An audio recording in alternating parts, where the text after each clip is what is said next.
The fluorescent lights of Murphy's Diner buzzed overhead as I wiped down table 12 for the third time that morning, my reflection caught in the chrome napkin dispenser, looking as tired as I felt. 27 years old, working double shifts 6 days a week, and still barely scraping together rent money for my studio apartment above the laundromat. But you know what they say about rock bottom. It gives you a solid foundation to build on, though I wasn't feeling particularly optimistic about my architectural skills at that moment.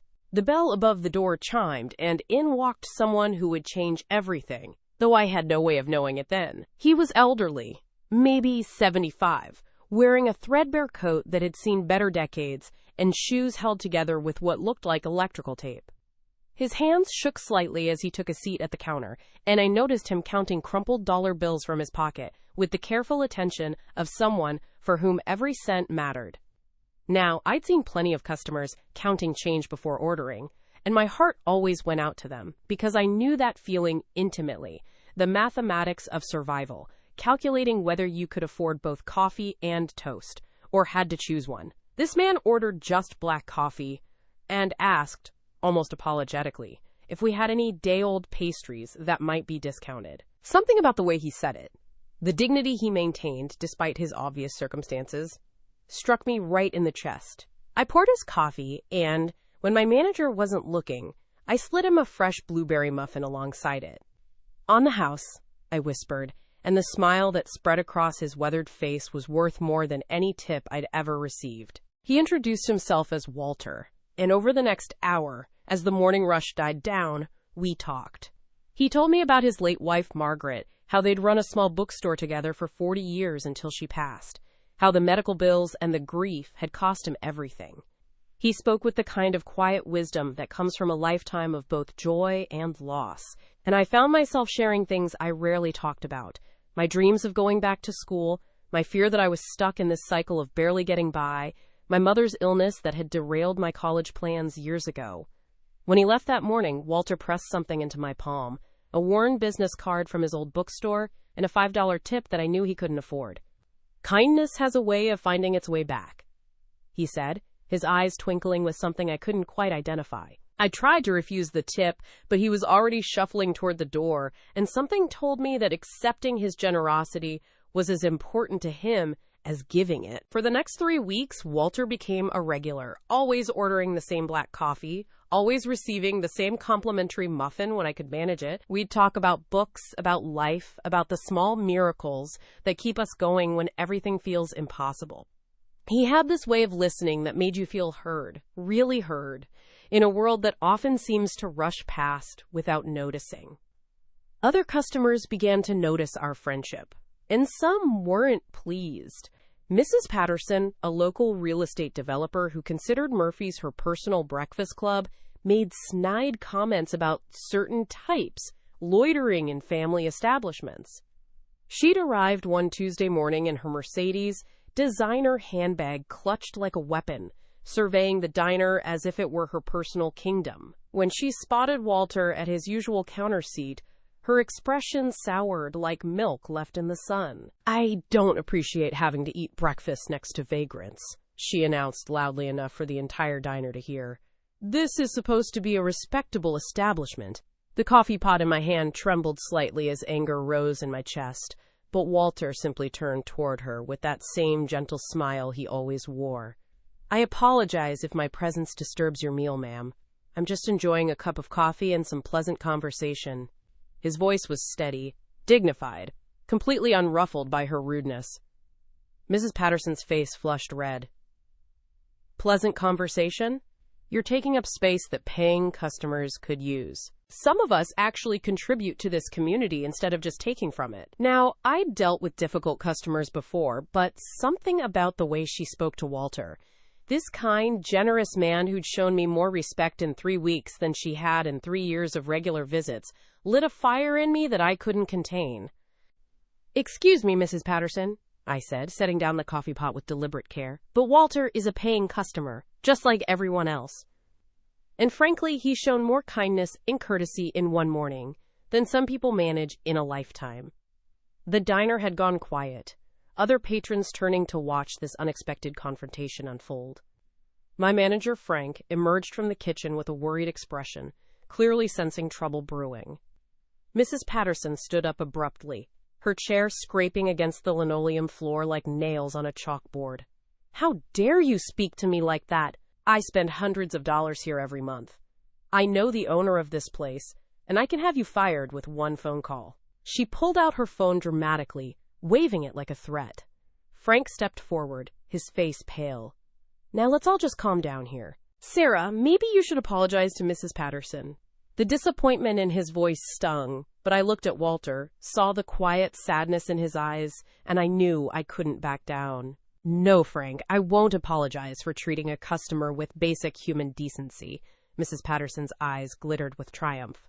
"Fine, then you're fired. Frank, if you don't terminate this girl immediately, I'll make sure every business owner in town knows that Murphy's Diner employs people who insult valued customers. Your reputation will be ruined." Frank's shoulders sagged in defeat, and I could see him calculating the cost of losing Mrs. Patterson's business and influence against keeping one waitress who just made his life infinitely more complicated. "Sarah, I'm sorry, but I have to let you go. Clear out your locker." The words hit me like a physical blow. 3 years of faithful service, countless double shifts, holidays worked while other people celebrated with their families, all of it erased in an instant because I'd stood up for basic human dignity. But as I untied my apron with shaking hands, Walter stood up from his seat. "If Sarah goes, I go too," he said quietly. "And I think there are others here who feel the same way." To my amazement, old Joe Martinez, a retired mechanic who'd been coming here for breakfast every day for a decade, stood up too. "Count me in." I've never seen such rudeness in my life. One by one, other customers began rising from their seats, nodding in agreement, until nearly half the diner was standing in solidarity. Mrs. Patterson looked around in shock, her face cycling through emotions like a slot machine before landing on rage. "This is ridiculous! You're all making a huge mistake!" She stormed out, the door slamming behind her with enough force to rattle the windows. Frank looked around at the standing customers, then at me, confusion and worry warring on his face. "Folks, please, let's not make this bigger than it needs to be. Sarah made a mistake. That's all." "The only mistake," Walter said, his voice carrying an authority I'd never heard before, "was allowing that woman to abuse your staff and other customers for so long. Sarah showed courage and integrity. Those are rare qualities that should be celebrated, not punished." I gathered my things from my locker, my hands still trembling from the adrenaline and the devastating realization that I was now unemployed with bills due in 2 weeks. But as I walked toward the door, Walter caught my arm gently. "This isn't over," he whispered.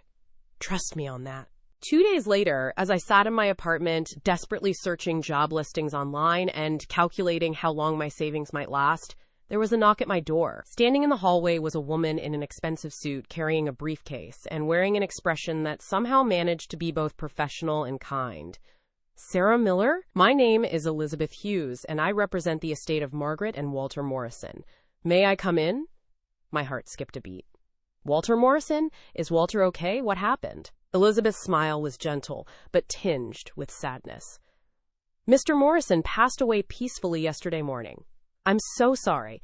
I understand you two had become quite close." The world seemed to tilt sideways.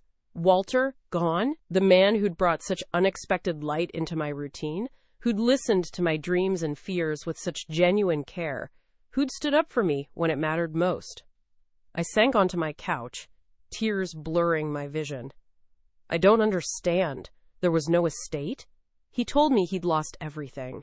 Elizabeth opened her briefcase and pulled out a thick folder. "That's what Mr. Morrison wanted people to believe, and he had his reasons. The truth is quite different. Walter and Margaret Morrison were not poor, Sarah. They were very, very wealthy." She handed me a document that made no sense at first glance. Legal language swimming before my eyes as I tried to process what she was telling me. Walter was a successful investor who'd made his fortune decades ago, but chose to live simply after Margaret's death. He told me he was conducting what he called an experiment in human nature. He wanted to see how people would treat him when they thought he had nothing to offer. The pieces began falling into place with an almost audible click. The careful way Walter observed people, the thoughtful questions he asked, the business card from a bookstore that I'd never been able to find any record of online. He was testing people, I whispered. Elizabeth nodded. In a way, yes, but more than that, he was searching for something. Or someone.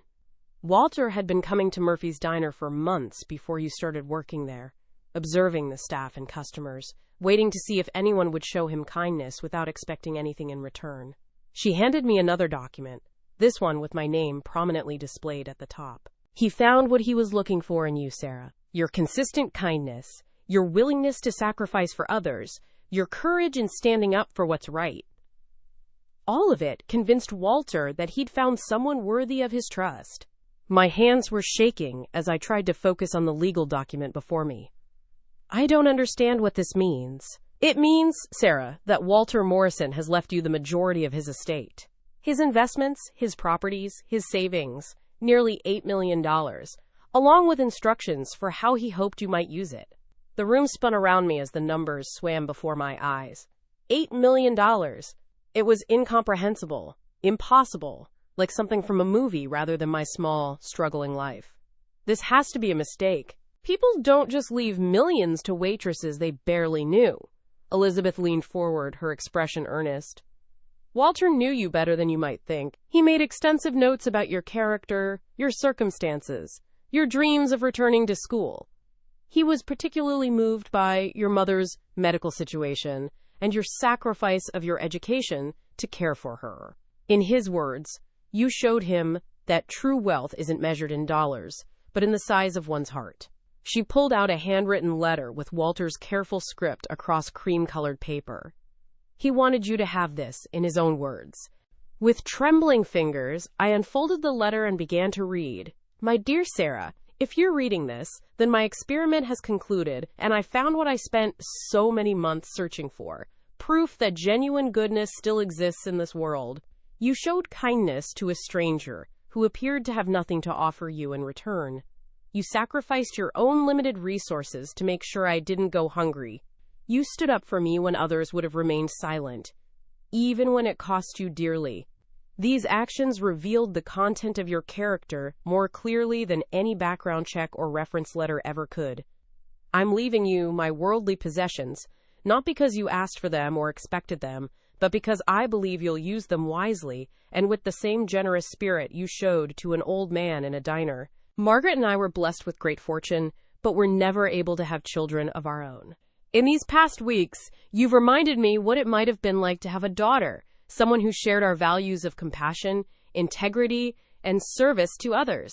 Use this gift to build the life you deserve, to help your mother, to return to school, to make whatever dreams you've been forced to defer into reality. But more importantly, remember that true wealth comes from the relationships we build and the kindness we show to others. You already possess the richest treasure of all, a generous heart. Everything else is just details. The lawyer will explain the practical matters, but I wanted you to understand the why behind this decision. You didn't just serve me coffee and muffins, Sarah. You restored an old man's faith in humanity. With deepest gratitude and affection, Walter Morrison, P.S. There's one more thing. I've purchased Murphy's Diner, along with the entire building. The papers are in the folder Elizabeth is carrying. I thought you might want to run it properly, the way a place that serves the community should be run. Frank will need a new boss, and I can't think of anyone better suited for the job than someone who understands the value of treating every customer with dignity and respect. I read the letter 3 times before the words fully sank in, each reading revealing new layers of Walter's thoughtfulness and planning. He hadn't just left me money. He'd given me the tools to completely transform my life and the lives of others around me. Elizabeth was watching me with a knowing smile. There are more details, of course. The transition will take some time, and there are legal processes to complete. But Walter was very thorough in his preparations. You'll have full support from his financial advisors and legal team to help you navigate this new reality. I looked around my tiny apartment, at the stack of unpaid bills on my coffee table, at the job applications scattered across my laptop screen, and tried to reconcile this cramped space with the impossible fortune that had just landed in my lap. What about Mrs. Patterson? What happens to her now? Elizabeth's expression grew slightly grim. Yes, Mrs. Patterson. Walter was quite specific in his instructions regarding her as well. It seems she won't be quite as influential in this community as she believed. She handed me yet another document. Walter has purchased several of her properties, including the strip mall where her real estate office is located. He's also called in some debts that she owes to various creditors around town. Mrs. Patterson is about to discover what it feels like to be on the other side of economic power. I stared at the papers detailing Mrs. Patterson's financial vulnerabilities, feeling a complex mix of emotions. Part of me wanted to celebrate this cosmic justice, but another part remembered Walter's gentle wisdom and wondered what he would want me to do with this information. He's given you a choice, Elizabeth continued, as if reading my thoughts. You can proceed with the legal actions that would likely force Mrs. Patterson into bankruptcy, or you can choose a different path. Walter believed that how you handle this decision will be the final test of the character he believed he saw in you. The weight of the decision settled on my shoulders like a heavy coat. Walter had given me the power to utterly destroy the woman who had cost me my job, who had treated him with such cruelty, who had spent years wielding her wealth as a weapon against people she considered beneath her. It would be poetic justice, the kind of comeuppance that makes for satisfying stories. But as I sat there holding Walter's letter, reading his words about the true nature of wealth and the importance of kindness, I knew what my choice had to be. Elizabeth, I want you to set up a meeting with Mrs. Patterson. There's something I need to discuss with her. 3 days later, I sat across from Mrs. Patterson in her real estate office, watching her face cycle through confusion, recognition, and barely concealed panic, as Elizabeth explained the situation. The woman who had seemed so powerful and intimidating in Murphy's Diner looked smaller somehow, diminished by the revelation of her precarious financial position and the shift in power dynamics. I don't understand, Mrs. Patterson said, her voice lacking its usual imperious tone. What do you want from me? I took a breath, thinking of Walter, of his quiet dignity in the face of her cruelty, of his belief that kindness had the power to transform not just the recipient, but the giver as well. I want to make you an offer, Mrs. Patterson. I'm going to forgive the debts Walter could have collected, and I'm going to offer you a long-term lease on your office space at below market rates. In exchange, I want you to do something for me. Her eyes narrowed suspiciously. What kind of something? I want you to volunteer at the local food bank for 6 months. 2 hours a week, serving meals to people who need them. No publicity, no photo opportunities, just showing up and helping. Mrs. Patterson's face flushed red. You want me to serve food to homeless people? That's what, Mrs. Patterson? Beneath you? Different from serving coffee to paying customers in a diner? My voice remained calm, but I let just a hint of steel creep in. Walter taught me that everyone deserves to be treated with dignity and respect, regardless of their circumstances. I'm hoping you might learn the same lesson. She sat in silence for a long moment, clearly wrestling with her pride and her financial reality. Finally, she spoke in a voice barely above a whisper. And if I refuse?